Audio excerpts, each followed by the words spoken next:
Then we have the uses of caustic soda. Uses क्या होते हैं caustic soda के? It is used in soap industry. हमारे पास soap बनाने की इंडस्ट्रीज में इस्तेमाल होता है.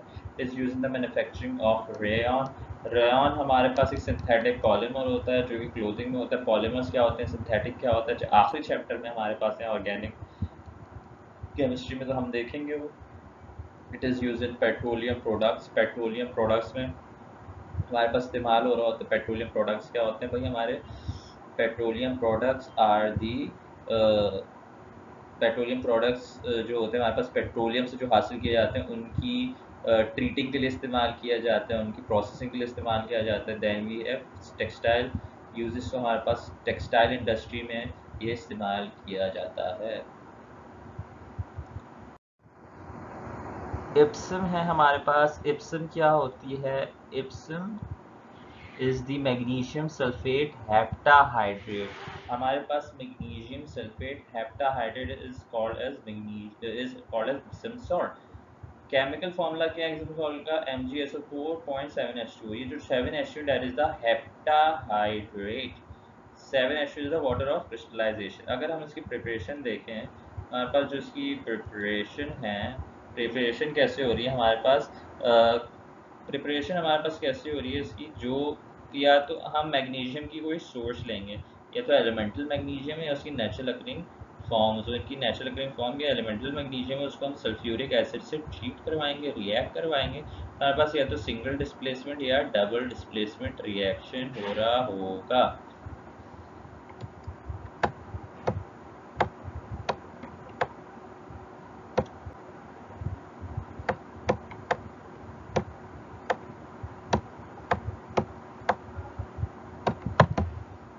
अगर हम देखें यहाँ पे मैग्नीशियम, क्योंकि ग्रुप नंबर 2A का है तो इसके ऊपर चार्ज क्या होगा? +2.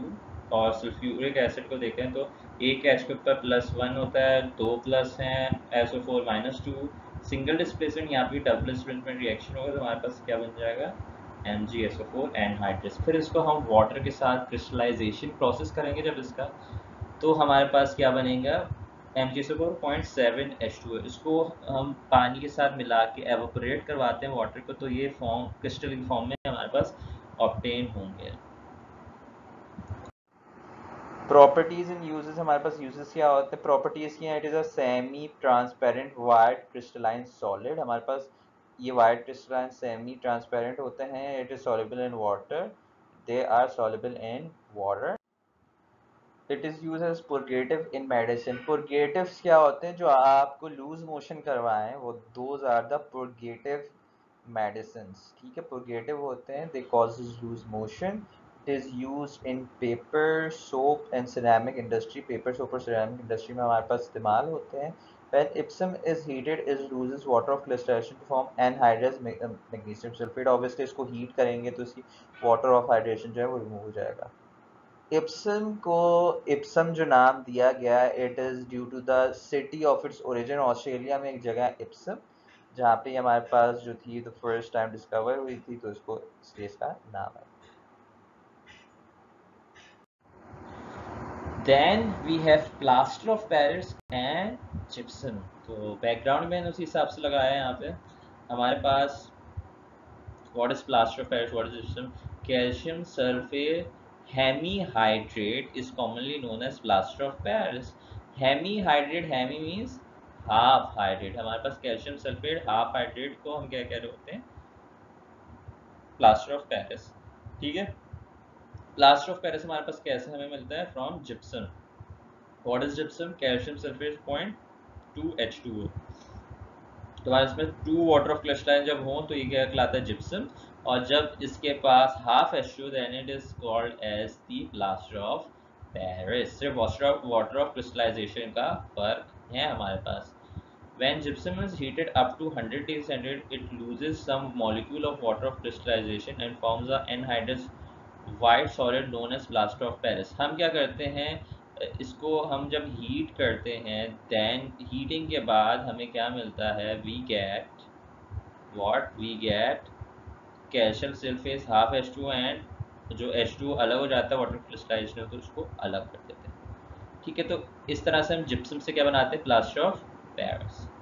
by heating at 100 degree centigrade. Properties देख लेते हैं। Plaster of Paris when mixed with water sets within 5 minutes. The melting of plaster of Paris takes place with expansion and its surface becomes very smooth. Due to this property, plaster of Paris is used in molds. तो हमारे पास plaster of Paris को हम क्या करते हैं, पानी में मिला के 5 मिनट्स तक सेट करते हैं, तो हमारे पास क्या बनता है, इसके बाद क्या होता है, ये एक्सपेंड हो जाता है, जो उसका मास होता है एक्सपेंड हो जाता है, और क्या होता है, वो स्मूथ एक सरफेस देता है जो हमारे पास प्लास्टर ऑफ पेरिस होता है। जब ये इसको मोल्ड साँचों में बनाने के लिए, साँचों में ढलने के लिए, जो हमारी वॉल पे सीलिंग पे ये जो वर्क हुआ होता है जैसे आपको नज़र आ रहा है, ये हमारे पास जो है स्कल्पचर बनाने के लिए, हमारे पास फ्रैक्चर को सॉलिड करने के लिए हमारे पास यूज़ होता है प्लास्टर ऑफ पेरिस।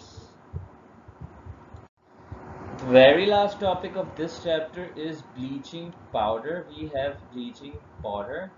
सही है ना? Bleaching, chemically known as calcium chloro, chemically known as the calcium chlorohypochloride. Calcium chlorohypochloride. Bleaching powder is the chemical formula of CaOClCl.H2O. ये CaOCl2 हमारे पास ये केमिकल फार्मूला है .H2O। ये जो फार्मूला है ये सजेस्ट किया था किसने, प्रोफेसर ऑर्डलिंग ने। ठीक है, this is the chemical formula of a bleaching powder. ये हमारे पास प्रिपेयर किससे होता है, बाय हेसन-क्लेवर प्रोसेस। हेसन-क्लेवर प्रोसेस में क्या होता है, slack lime is introduced in the first cylinder with the help of compressed air. Cl2 gas is introduced from the lowermost cylinder. In this way, the two substances meet. When proper saturation reaches, the product is separated from last cylinder as bleaching powder. हमारे पास क्या होता है, इसका जो process की diagram है अगले स्लाइड में देखेंगे। इसके अंदर हमारे पास स्लेक लाइम, कैल्शियम हाइड्रोक्साइड और क्लोरीन गैस जो होती है वो मिक्स होती है। एक ऊपर से आती है और एक नीचे से कंटेनर से आती है, और वो मिक्सिंग होती है। सही मिक्सिंग से with the help of mechanical stirrers, तो हमारे पास क्या बनता है, calcium chloro hypochloride .2H2, which is the bleaching powder। ये हमारे पास डायग्राम है हेसन-क्लेवर प्लांट की। हेसन-क्लेवर प्लांट के अंदर हमारे पास क्या हो रहा है, स्लेक लाइम हमारे पास जो है वो डल रहा होता है। स्लेक लाइम डलता है, ये 3 चेम्बर से गुजर के नीचे आता है, और नीचे से क्लोरीन गैस होती है, और यहाँ पे हमारे पास ये जो है ये स्टिरर हैं। जिस तरह से स्टिरर्स होते हैं, ठीक है, ये इनके जैसे तरह से चमचे होते हैं हमारे पास, चमचे के ऊपर हेड निकले हुए होते हैं, ये जो होते हैं यहाँ से रोटेट होते हैं, और ये मिक्सिंग सही से होती है। मिक्सिंग होती है तो रिएक्शन होता है, रिएक्शन होकर हमारे पास नीचे आ जाता है ब्लीचिंग पाउडर। इसके यूजेस देखते हैं हमारे पास। It is a strong bleaching agent. हमारे पास ब्लीचिंग क्या होती है, डी कलराइजेशन। डी कलराइजेशन होती है किसकी भाई, कपड़ों की या जिस चीज़ पे भी कलर होता है। Due to the liberation of chlorine gas, हमारे पास जब भी ये वाटर में मिलता है तो क्लोरीन गैस बनाता है, ठीक है, इट डीकलराइजेस डिफरेंट फैब्रिक्स। तो जब ये क्लोरीन गैस बनाता है वाटर एक्वा सोल्यूशन में, तो ये क्या करता है, क्लोरीन जो होती है, इनफैक्ट क्लोरीन जो होती है दैट कॉजेज द डीकलराइजेशन। ठीक है ना भाई, तो हमारे पास ब्लीचिंग पाउडर से पहले क्लोरीन बनता है, that chlorine removes the colour. अच्छा भाई, इसके बाद क्या है, it is also an antiseptic. Antiseptic है हमारे पास ये। Purification of drinking water. Drinking water की प्योरिफिकेशन में इस्तेमाल होता है बहुत कम क्वांटिटी में, preparation of chlorine and chloroform gases. ठीक है ना, इसके यूजेस हो गए। इसके बाद इसके हमारे पास रिएक्शन है वाटर के साथ। हमारे पास जब ये वाटर के अंदर डिज़ोल्व होता है, इट प्रोड्यूस दोबारा से slack lime and chlorine gas. ये रिएक्शन को उल्टा कर दें तो हमारे पास प्रिपरेशन हो जाती है। इस रिएक्शन को उल्टा कर दें, ठीक है, यही रिएक्शन था ना हमारे पास प्रिपरेशन में पहली स्लाइड में, इससे पहले ये दोनों चीज़ें आपस में रिएक्ट करती हैं, हमारे पास ये बना रही है, तो इसका रिएक्शन का उल्टा करते हैं। ये है किसका, वाटर के साथ, ये जो है ये इसका ब्लीचिंग एक्शन है। जब ये वाटर में से रिएक्ट करता है या वाटर में डिजोल्व होता है, तो कैल्शियम हाइड्रोक्साइड और chlorine, this chlorine gas does the bleaching. इसके बाद HCl से रिएक्ट करता है तो हमारे पास calcium chloride, chlorine gas and water बनाता है। And when it reacts with carbon dioxide, it forms calcium carbonate, chlorine gas and hypochlorite। ये हाइपोक्लोराइड जो होता है this hypochlorite is a strong antiseptic antibacterial agent. ठीक है, यहाँ पे हमारा जो चैप्टर नंबर 3 है एज ब्लॉक एलिमेंट्स, यहाँ पे हमारा पूरा चैप्टर खत्म हो जाता है। और आई होप आप लोगों को समझ में आया होगा। और